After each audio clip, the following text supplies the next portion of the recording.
Ladies and gentlemen, the President of the United States and Mrs. Michelle Obama.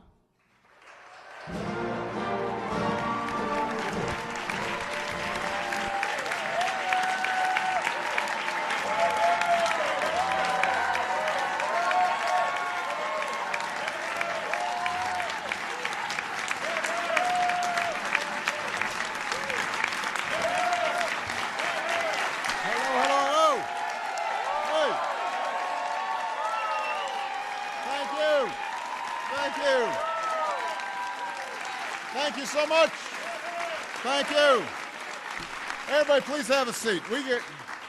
We got some work to do here. This is not all fun and games.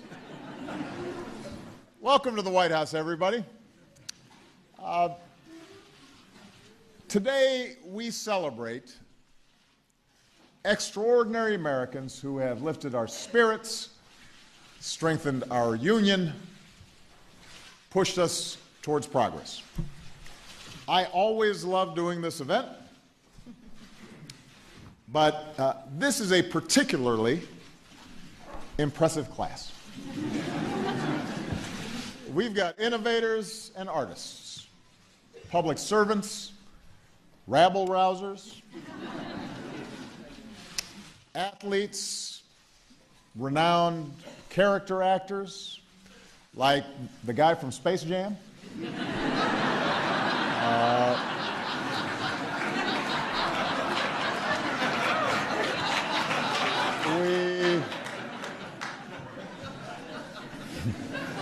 We pay tribute to those distinguished individuals with our nation's highest civilian honor, the Presidential Medal of Freedom. Now, let me tell you a little bit about each of them. First, we came close to missing out on a Bill and Melinda Gates incredible partnership because apparently Bill's opening line was, "Do you want to go out 2 weeks from this coming Saturday?"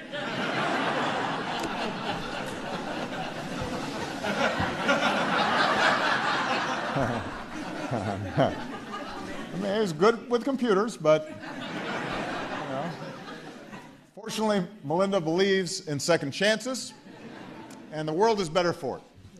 For 2 decades, the Gates Foundation has worked to provide life-saving medical care to millions, boosting clean water supplies, improving education for our children, rallying aggressive international action on climate change, cutting childhood mortality in half. The list could go on. These two have donated more money to charitable causes than anyone ever.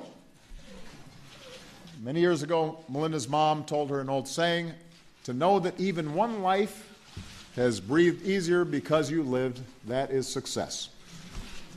By this and just about any other measure, few in human history have been more successful than these two impatient optimists. Frank Gehry has never let popular acclaim reverse his impulse to defy convention. "I was an outsider from the beginning," he says, "so for better or worse, I thrived on it." The child of poor Jewish immigrants, Frank grew up in Los Angeles, and throughout his life he embraced the spirit of a city defined by an open horizon. He spent his life rethinking shapes and mediums, seemingly the force of gravity itself, the idea of what architecture could be. He decided to upend, constantly repurposing every material available from titanium to paper towel tube. He's inspiring our next generation through his advocacy for arts education in our schools. And from the Guggenheim to Bilbao to Chicago's Millennium Park, our hometown, to his home in Santa Monica, which I understand caused some consternation among his neighbors. Frank's work teaches us that while buildings may be sturdy and fixed to the ground, like all great art, they can lift our spirits, they can soar and broaden our horizons. When an undergraduate from rural Appalachia first set foot on the National Mall many years ago, she was trying to figure out a way to show that war is not just a victory or a loss, but about individual lives. She considered how the landscape might shape that message. rather than the other way around. The project that Maya Lin designed for her college class earned her a B+ and a permanent place in American history. So, all of you B+ students out there, the Vietnam Veterans Memorial has changed the way we think about monuments, but also about how we think about sacrifice and patriotism and ourselves. Maya has given us more than just places for remembering. She has created places for us to make new memories. Her sculptures, chapels, homes are physical acts of poetry, each reminding us that the most important element in art or architecture is human emotion.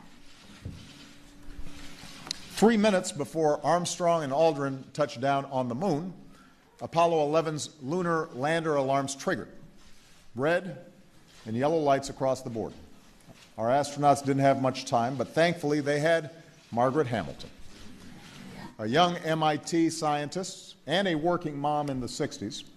Margaret led the team that created the onboard flight software that allowed the Eagle to land safely. And keep in mind that at this time, software engineering wasn't even a field yet. There were no textbooks to follow. So, as Margaret says, there was no choice but to be pioneers. Luckily for us, Margaret never stopped pioneering, and she symbolizes that generation of unsung women who helped send humankind into space. Her software architecture echoes in countless technologies today. And her example speaks of the American spirit of discovery that exists in every little girl and little boy who know that somehow to look beyond the heavens is to look deep within ourselves and to figure out just what is possible.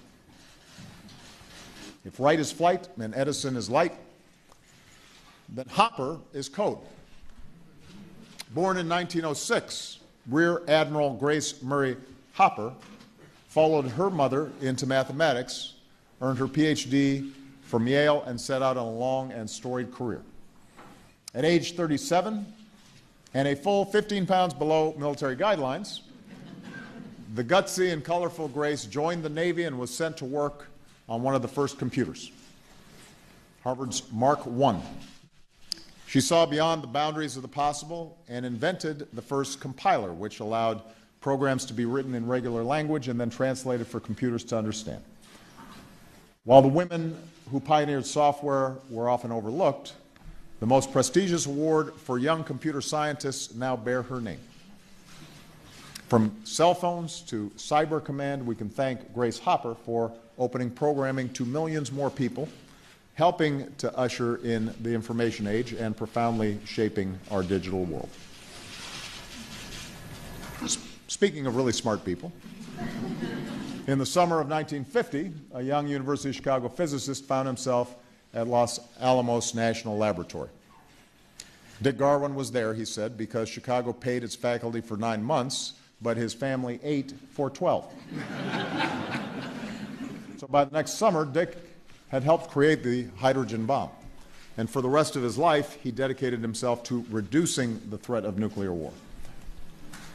Dick's not only an architect of the atomic age. Ever since he was a Cleveland kid tinkering with his father's movie projectors, he's never met a problem he didn't want to solve.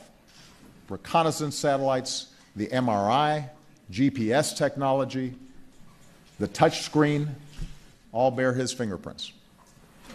He even patented a muscle washer for shellfish, which that I haven't used. The other stuff I have.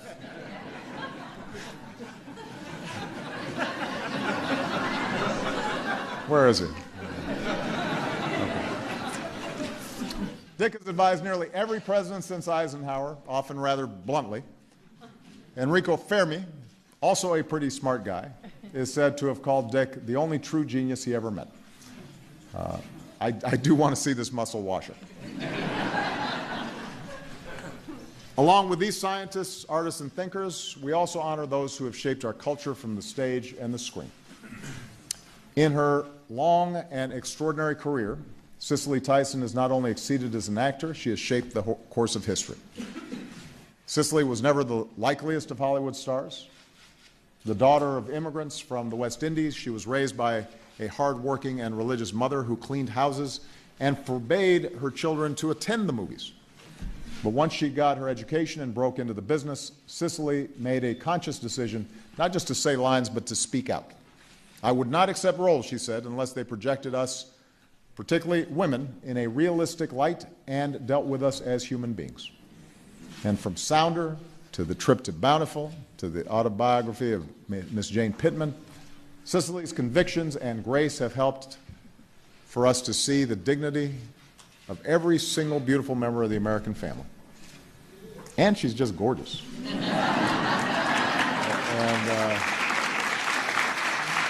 yes, she is. In 1973, a critic wrote of Robert De Niro, "This kid doesn't just act, he takes off into the vapors." And it was true. His characters are iconic. The Sicilian father turned New York mobster, a mobster who runs a casino, a mobster who needs therapy, a father-in-law who's scarier than a mobster, Al Capone, a mobster.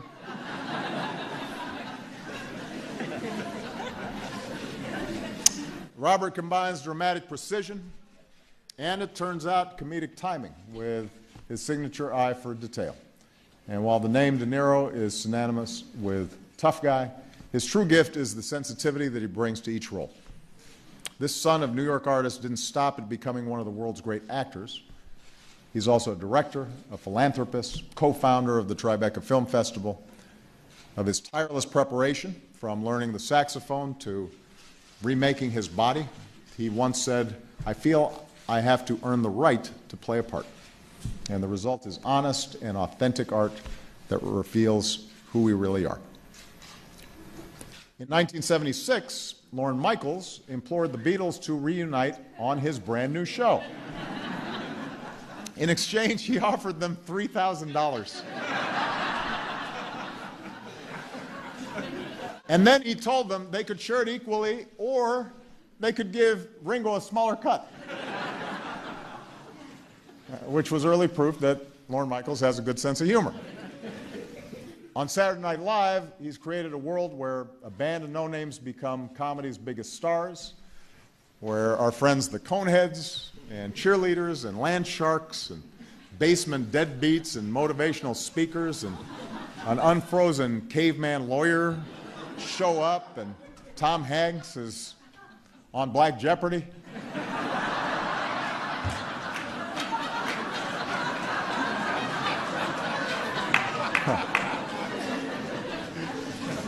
After 4 decades, even in this fractured media culture that we've got, SNL remains appointment viewing, a mainland into not just our counterculture, but our culture. Still a challenge to the powerful, especially folks like me. And yet, even after all these years, Lorne jokes that his tombstone should bear just a single word that's often found in the show's reviews: uneven.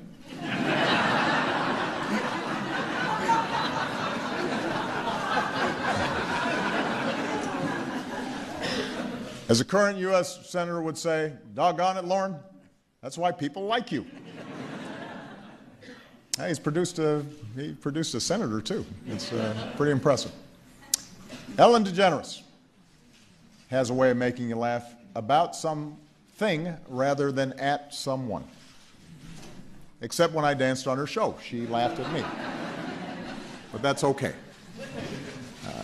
It's easy to forget now, when we've come so far, where now marriage is equal under the law, just how much courage was required for Ellen to come out on the most public of stages almost 20 years ago. Just how important it was, not just to the LGBT community, but for all of us, to see somebody so full of kindness and light, somebody we liked so much, somebody who could be our neighbor or our colleague or our sister, challenge our own assumptions, remind us that we have more in common than we realize, push our country in the direction of justice. What an incredible burden that was to bear, to risk your career like that. People don't do that very often. and then to have the hopes of millions on your shoulders. But it's like Ellen says, we all want a tortilla chip that can support the weight of guacamole, which really makes no sense to me. But I thought would break the mood because I was getting kind of choked up.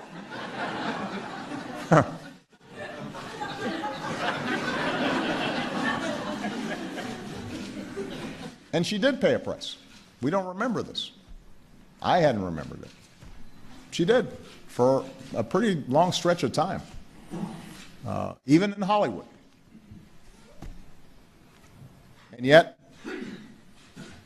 today, every day, in every way, Ellen counters what too often divides us with the countless things that bind us together, inspires us to be better. One joke, one dance at a time. When the candidate wins his race in the iconic 1972 film of the same name, which continues, by the way, for those of you who haven't seen it, and many of you are too young to be perhaps the best movie about what politics is actually like ever, he famously asks his campaign manager the reflective and revealing question, what do we do now? And like the man he played in that movie, Robert Redford has figured it out and applied his talent and charm to achieve success. We admire Bob not just for his remarkable acting, but for having figured out what to do next. He created a platform for independent filmmakers with the Sundance Institute. He has supported our national parks and our national resources as one of the foremost conservationists of our generation. He's given his unmatched charisma to unforgettable characters like Roy Hobbs, Nathan Muir, and of course the Sundance Kid, entertaining us for more than half a century. As an actor, director, producer, and as an advocate, he has not stopped. And apparently drives so fast that he had breakfast in Napa and dinner in Salt Lake. At 80 years young, Robert Redford has no plans to slow down. According to a recent headline, the movie Sully was the last straw. We should never travel with Tom Hanks. I mean, you think about it. You got pirates, plane crashes, you get marooned in airport purgatory, volcanoes. Something happens with Tom Hanks. And yet, somehow we can't resist going where he wants to take us. He's been an accidental witness to history, a crusty woman's baseball manager, an everyman who fell in love with Meg Ryan 3 times, made it seem natural to have a volleyball as your best friend. From a Philadelphia courtroom to Normandy's beachheads to the dark side of the moon, he has introduced us to America's unassuming heroes. Tom says he just saw ordinary guys who did the right thing at the right time.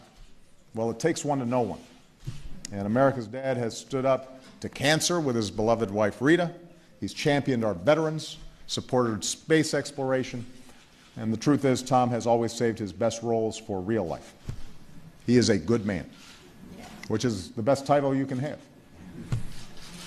So we've got innovators, entertainers, 3 more folks who've dedicated themselves to public service.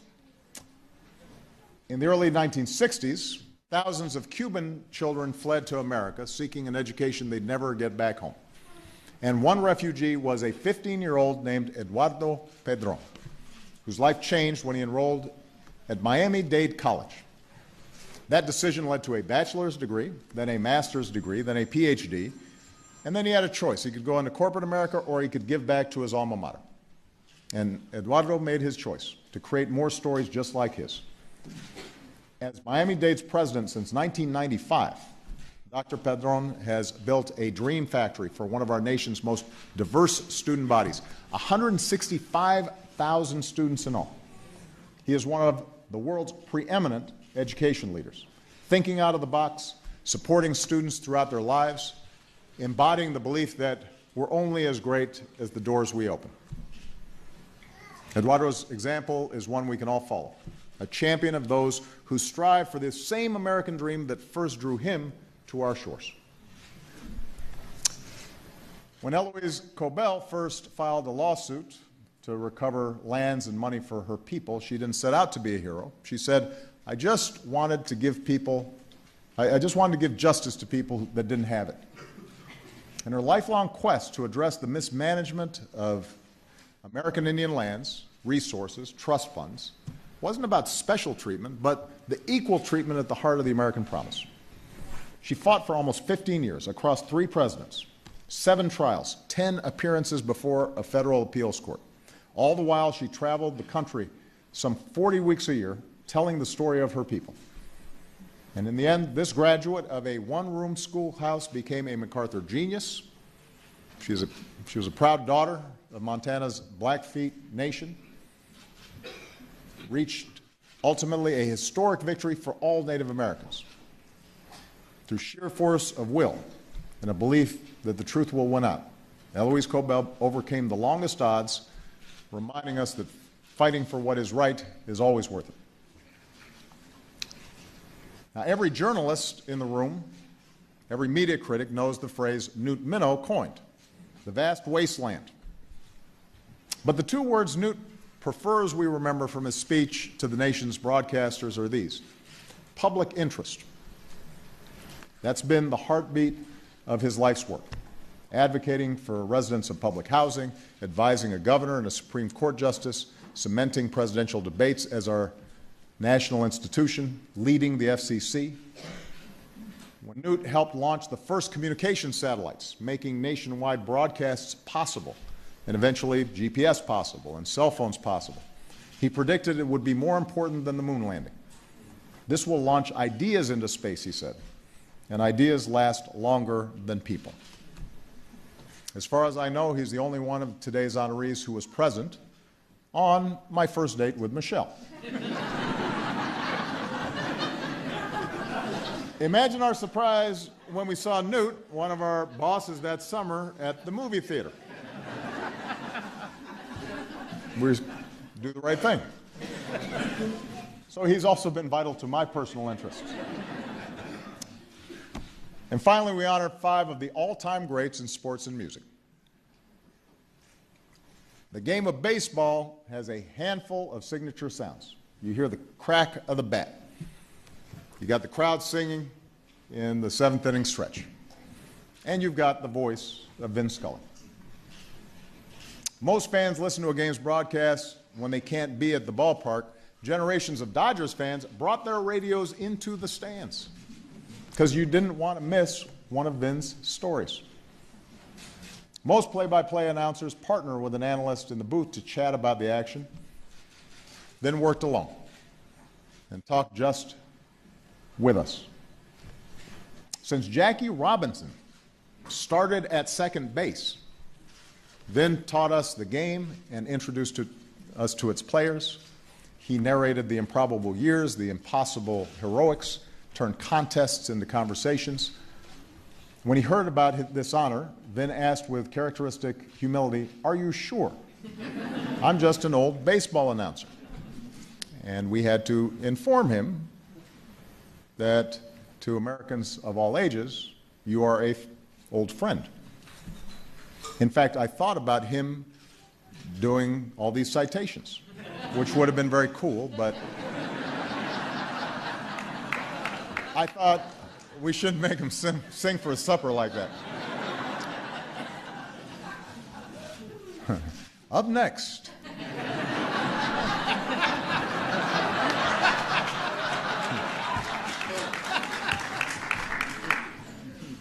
Here's how great Kareem Abdul-Jabbar was. 1967, he had spent a year dominating college basketball. The NCAA bans the dunk. They didn't say it was about Kareem, but it was about Kareem. When a sport changes its rules to make it harder just for you, you are really good.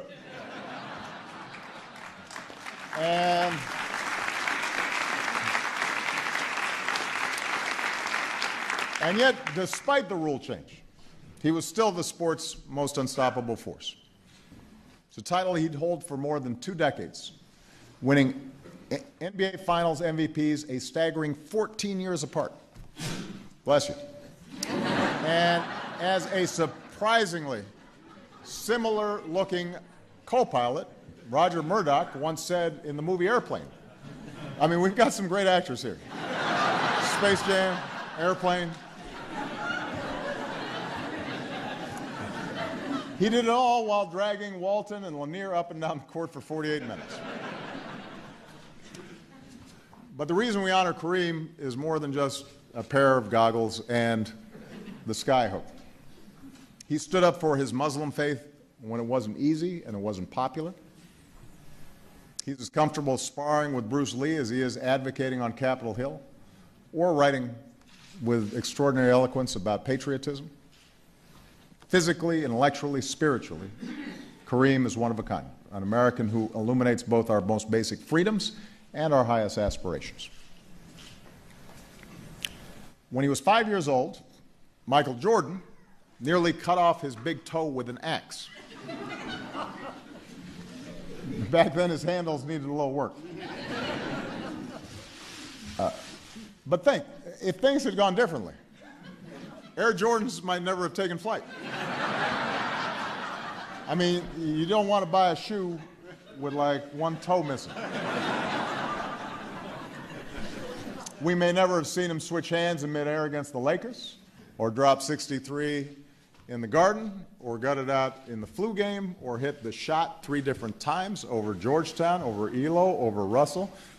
We might not have seen him take on Larry Bird in horse, or lift up the sport globally along with the Dream Team. Yet MJ is still more than those moments, more than just the best player on the 2 greatest teams of all time, the Dream Team and the 1996 Chicago Bulls.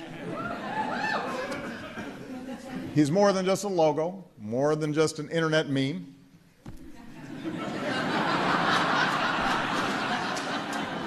It's more than just a charitable donor or a business owner committed to diversity. There is a reason you call somebody the Michael Jordan of. Michael Jordan of neurosurgery, or the Michael Jordan of rabbis, or the Michael Jordan of outrigger canoeing. And they know what you're talking about. Because Michael Jordan is the Michael Jordan of greatness. He is the definition of somebody so good at what they do that everybody recognizes it. That's pretty rare. As a child, Diana Ross loved singing and dancing for family friends, but not for free. She was smart enough to pass the hat.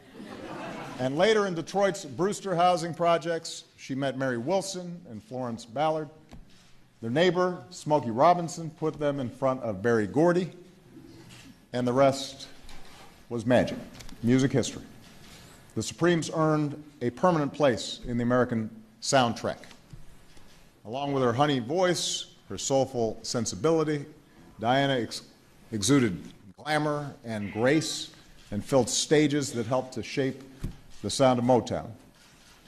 On top of becoming one of the most successful recording artists of all time, raised 5 kids, somehow found time to earn an Oscar nomination for acting. Today, from the hip-hop that samples her, to the young singers who've been inspired by her, to the audiences that still cannot get enough of her, Diana Ross's influence is inescapable as ever. He was sprung from a cage out on Highway 9. Quiet kid from Jersey, just trying to make sense of the temples of dreams and the mystery that dotted his hometown. Pool halls, bars, girls and cars, altars and assembly lines. And for decades, Bruce Springsteen has brought us all along on a journey consumed with the bargains between ambition and injustice and pleasure and pain, the simple glories and scattered heartbreak of everyday life in America. To create one of his biggest hits, he once said, I wanted to craft a record that sounded like the last record on earth, the last one you'd ever need to hear. One glorious noise, then the apocalypse. Every restless kid in America was given a story, born to run. He didn't stop there. Once he told us about himself, he told us about everybody else. Steel worker in Youngstown, the Vietnam vet and Born to Run, born in the USA, the sick and marginalized on the streets of Philadelphia, the firefighter carrying the weight of a reeling but resilient nation on the rising, the young soldier reckoning with devils and dust in Iraq, the communities knocked down by recklessness and greed in the wrecking ball. All of us with our faults and our failings, every color and class and creed, bound together by one defiant, restless train rolling toward the land of hope and dreams. These are all anthems of our America, the reality of who we are and the reverie of who we want to be. The hallmark of a rock and roll band, Bruce Springsteen once said, is that the narrative you tell together is bigger than anyone could have told on your own. And for decades, alongside the big man, Little Steven, a Jersey girl named Patty, and all the men and women of the E Street Band, Bruce Springsteen has been carrying the rest of us on his journey, asking us all, what is the work for us to do in our short time here? I am the president, he is the boss. And pushing 70, he's still laying down 4-hour live sets. If you have not been at them, he is working. Fire-breathing rock and roll. So I thought twice about giving him a medal named for freedom because we hope he remains, in his words, a prisoner of rock and roll for years to come. So I told you this is like a really good class. Ladies and gentlemen, I want you all to give it up for the recipients of the 2016 Presidential Medal of Freedom.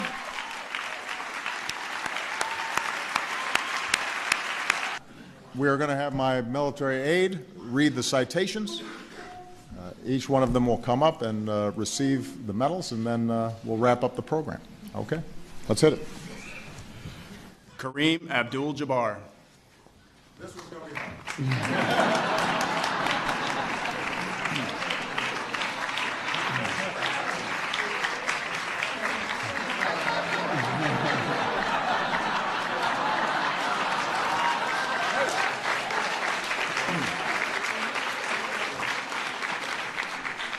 An iconic basketball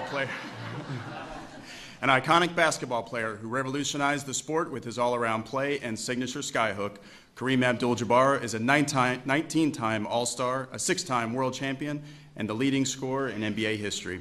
Adding to his achievements on the court, he also left his mark off of it, advocating for civil rights, cancer research, science education, and social justice.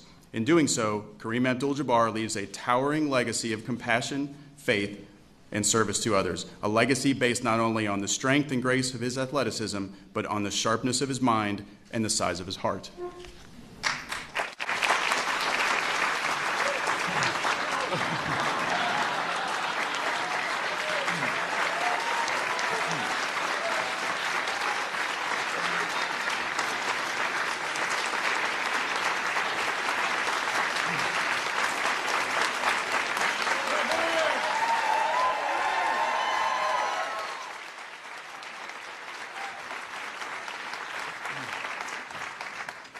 Turk Cobell, accepting on behalf of his mother, Eloise C. Cobell, Yellowbird Woman.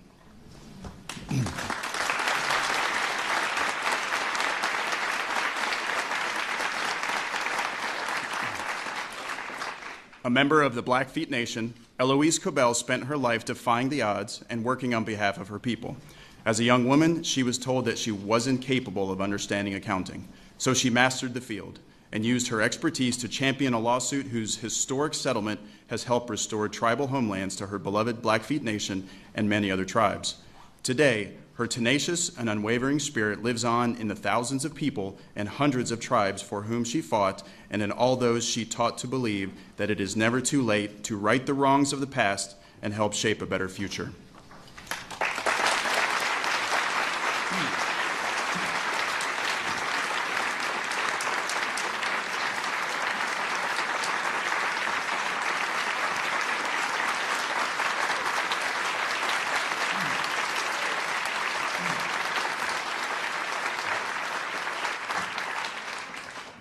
Ellen DeGeneres.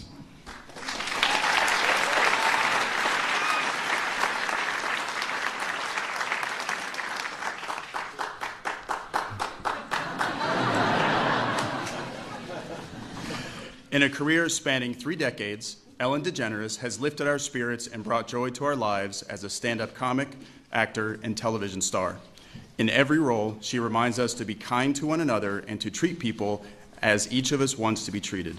At a pivotal moment, her courage and candor helped change the hearts and minds of millions of Americans, accelerating our nation's constant drive toward equality and acceptance for all.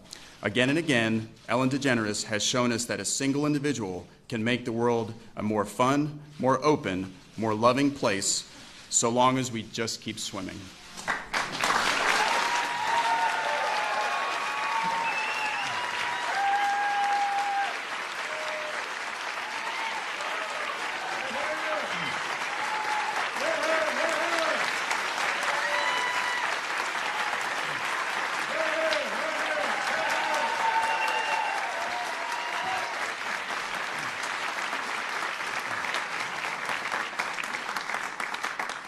Robert De Niro.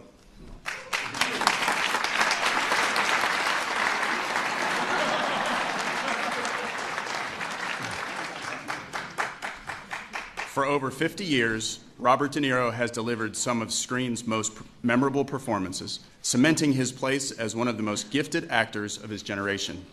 From The Godfather Part 2 and The Deer Hunter to Midnight Run and Heat, his work is legendary for its range and depth. Relentlessly committed to his craft, De Niro embodies his characters, creating rich, nuanced portraits that reflect the heart of the human experience. Regardless of genre or era, Robert De Niro continues to demonstrate that extraordinary skill that has made him one of America's most revered and influential artists.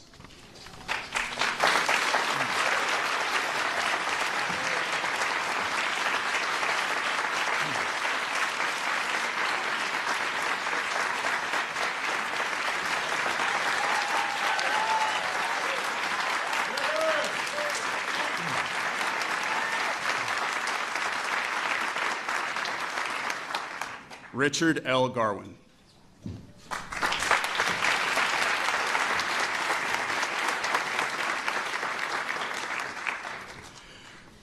One of the most renowned scientific and engineering minds of our time, Dr. Richard Garwin has always answered the call to help solve society's most challenging problems. He has coupled his pioneering work in defense and intelligence technologies with leadership that underscores the urgency for humanity to control the spread of nuclear arms. Through his advice to Republican and Democratic administrations dating to President Eisenhower, his contributions in fundamental research, and his inventions that power technologies that drive our modern world, Richard Garwin has contributed not only to this nation's security and prosperity, but to the quality of life for people all over the world.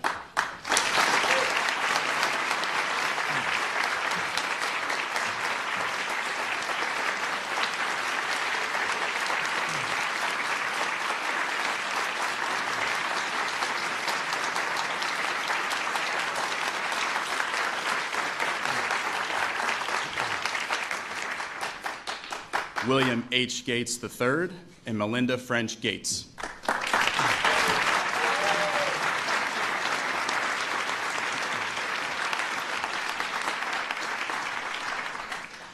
Few people have had the profound global impact of Bill and Melinda Gates. Through their work at the Bill and Melinda Gates Foundation, they've demonstrated how the most capable and fortunate among us have a responsibility to use their talents and resources to tackle the world's greatest challenges. From helping women and girls lift themselves and their families out of poverty to empowering young minds across America, they have transformed countless lives with their generosity and innovation.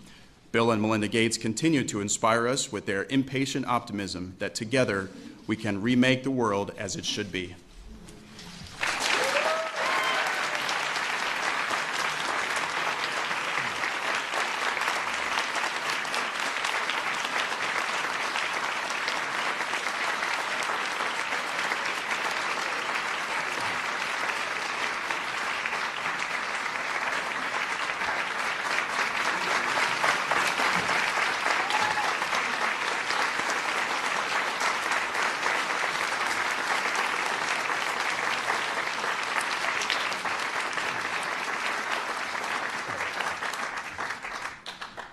Frank Gehry.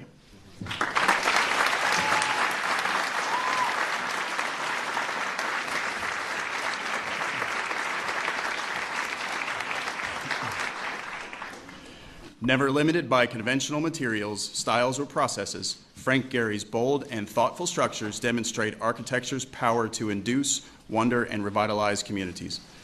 A creative mind from an early age, he began his career by building imaginary homes and cities with scrap material from his grandfather's hardware store. Since then, his work continues to strike a balance between experimentation and functionality, resulting in some of the 20th century's most iconic buildings. From his pioneering use of technology to the dozens of awe-inspiring sites that bear his signature style, to his public service as a citizen artist through his work with Turnaround Arts, Frank Gehry has proven himself an exemplar scholar of American innovation.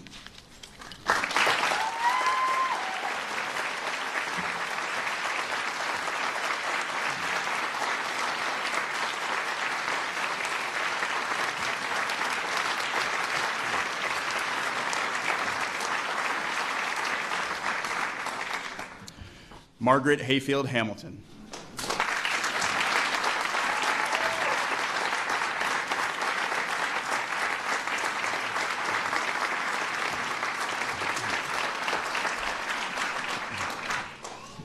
A pioneer in technology, Margaret Hamilton defined new forms of software engineering and helped launch an industry that would forever change human history. Her software architecture led to giant leaps for humankind, writing the code that helped America set foot on the moon. She broke barriers in founding her own software businesses, revolutionizing an industry and inspiring countless women to participate in STEM fields. Her love of exploration and innovation are the source code of the American spirit, and her genius has inspired generations to reach for the stars.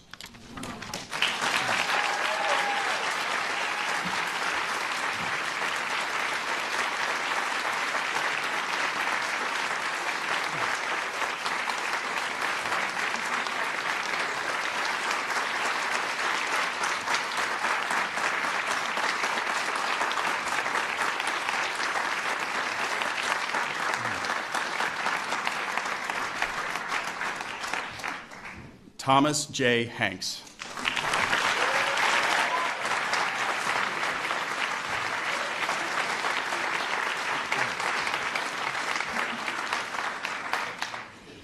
Throughout a distinguished film career, Tom Hanks has revealed the character of America as well as his own. Portraying war heroes, an astronaut, a ship captain, a cartoon cowboy, a young man growing up too fast, and dozens of others, he's allowed us to see ourselves not only as we are, but as we aspire to be. On screen and off, Tom Hanks has honored the sacrifices of those who have served our nation, called on us all to think big and to believe, and inspired a new generation of young people to reach for the sky.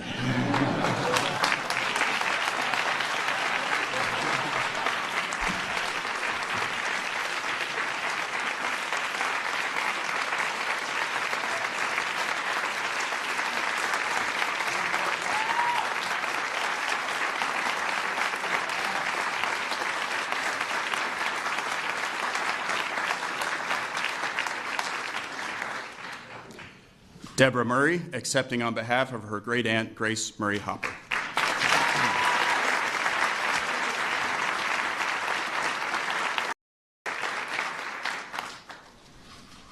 As a child who loved disassembling alarm clocks, Rear Admiral Grace Murray Hopper found her calling early. A Vassar alumna with a PhD in mathematics from Yale, Hopper served in the Navy during World War II, becoming one of the first programmers in early computing. Known today as the Queen of Code, Grace Hopper's work helped make the coding language more practical and accessible. She invented the first compiler, or translator, a fundamental element of our now digital world. Amazing Grace was committed to making the language of computer programming more universal. Today, we honor her contributions to computer science and the sense of possibility she inspired in generations of young people.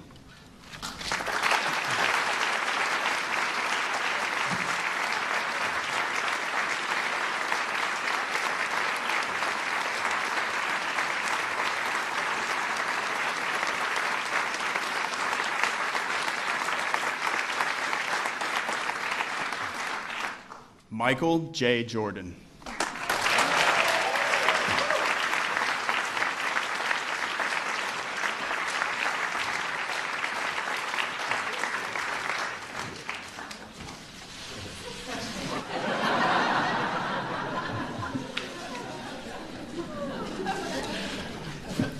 Powered by a drive to compete that earned him every major award in basketball, including 6 NBA championships, 5 Most Valuable Player awards, and 2 gold medals, Michael Jordan has a name that's become a synonym for excellence.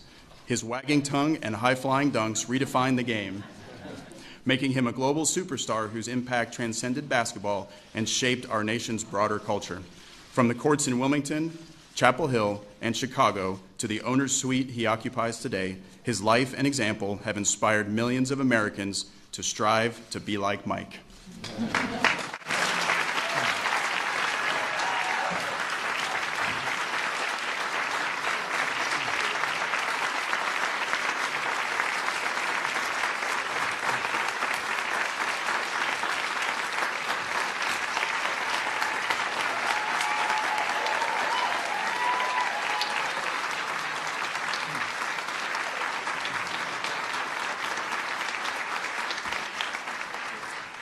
Maya Y. Lin.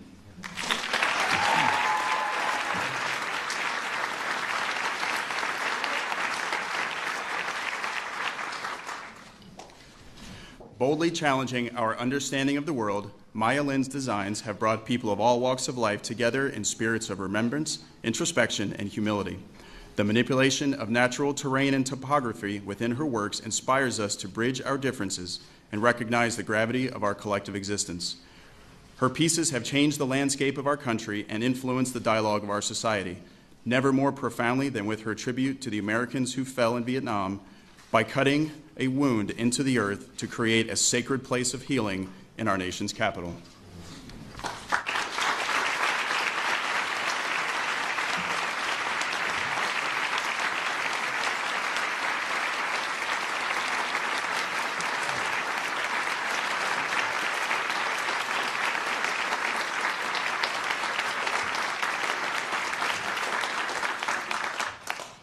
Lauren Michaels.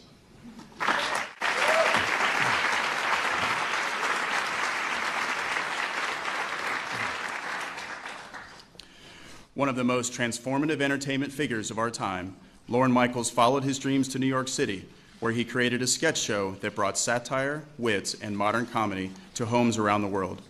Under his meticulous command as executive producer, Saturday Night Live has entertained audiences across generations, reflecting and shaping critical elements of our cultural, political, and national life. Lauren Michaels' creative legacy stretches into late-night television, sitcoms, and the big screen, making us laugh, challenging us to think, and raising the bar for those who follow. As one of his show's signature characters would say, well, isn't that special?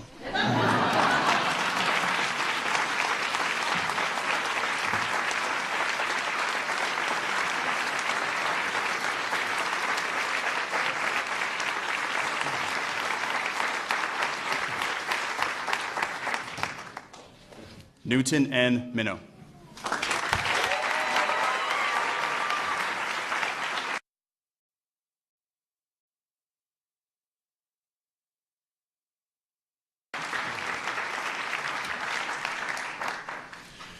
As a soldier, counselor,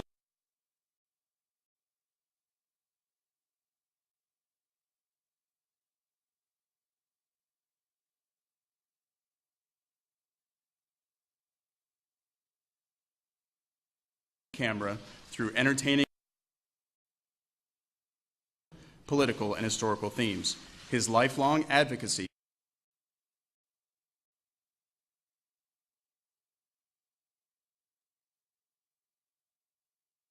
across America. His art and activism continue to shape our nation's cultural heritage, inspiring millions to laugh, cry, think, and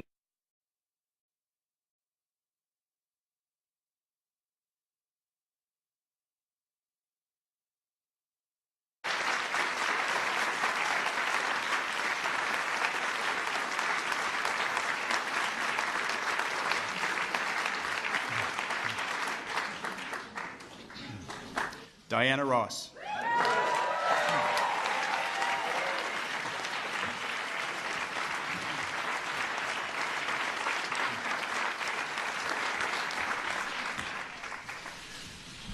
A daughter of A daughter of Detroit, Diana Ross helped create the sound of Motown with her iconic voice. From her groundbreaking work with the Supremes to a solo career that has spanned decades, she has influenced generations of young artists and shaped our nation's musical landscape. In addition to a Grammy Lifetime Achievement Award and countless musical accolades, Diana Ross has distinguished herself as an actor, earning an Oscar nomination and a Golden Globe Award. With over 25 albums, unforgettable hit singles, and live performances that continue to captivate audiences around the world, Diana Ross still reigns supreme.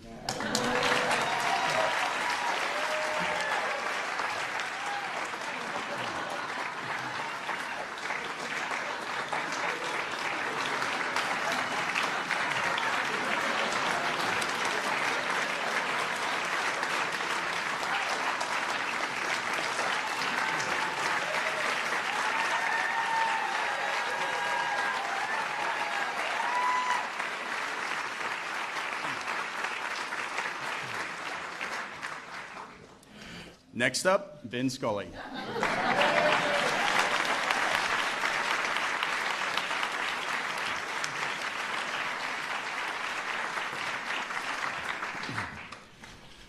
With a voice that transcended a sport and transformed a profession, Vin Scully narrated America's pastime for generations of fans. Known to millions as the soundtrack of summer, he found time to teach us about life and love while chronicling routine plays and historic heroics. In victory and in defeat, his colorful accounts reverberated through the bleachers, across the airwaves, and into our homes and imaginations. He is an American treasure and a beloved storyteller, and our country's gratitude for Vin Scully is as profound as his love for the game.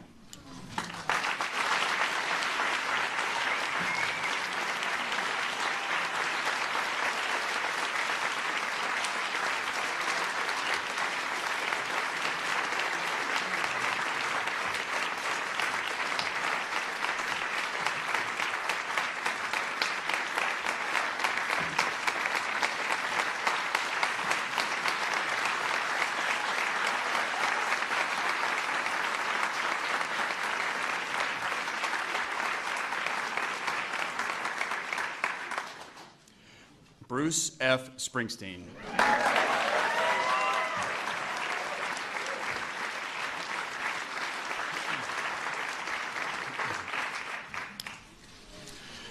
As a songwriter, a humanitarian, America's rock and roll laureate, and New Jersey's greatest ambassador, Bruce Springsteen is, quite simply, the boss. Through stories about ordinary people, from Vietnam veterans to steelworkers, his songs capture the pain and the promise of the American experience. With his legendary E Street Band, Bruce Springsteen leaves everything on stage in epic, communal live performances that have rocked audiences for decades. With empathy and honesty, he holds up a mirror to who we are, as Americans chasing our dreams, and as human beings trying to do the right thing. There's a place for everyone in Bruce Springsteen's America.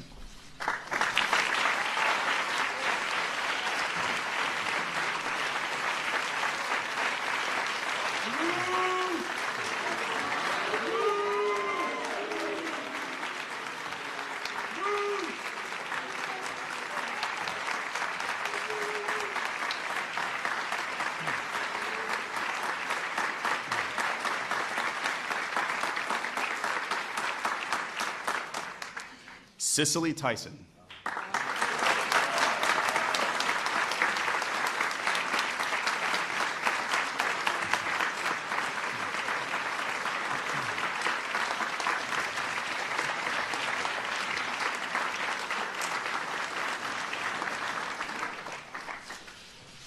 For 60 years, Cicely Tyson has graced the screen and the stage, enlightening us with her groundbreaking characters and calls to conscious humility and hope.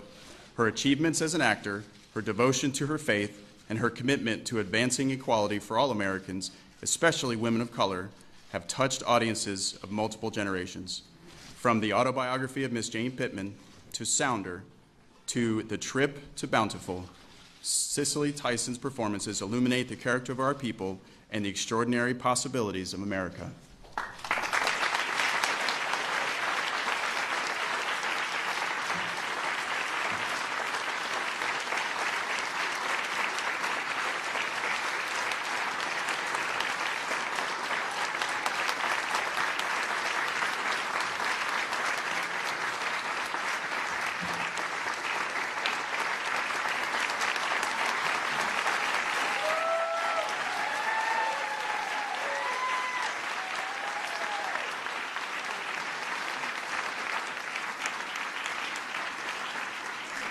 So, just on a personal note, part of the reason that these events are so special to me is because everybody on this stage has touched me in a very powerful personal way, in ways that they probably couldn't imagine. Whether it was having been inspired by a song or a game or a story or a film or a monument, or in the case of Newt Minow, introducing me to Michelle. These are folks who have helped make me who I am and think about my presidency. And what also makes it special is this is America. And it's useful when you think about this incredible collection of people to realize that this is what makes us the greatest nation on earth, not because of what we...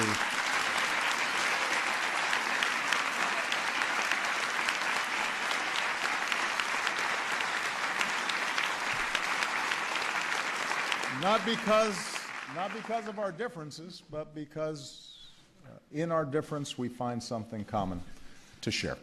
And what a glorious thing that is. What a great gift that is to America. So I want all of you to enjoy the wonderful reception that will be taking place afterwards. Michelle and I have to get back to work, unfortunately, but I hear the food is pretty good. And I would like all of you to give one big, rousing round of applause to our 2016 honorees for the Presidential Medal of Freedom. Give it up.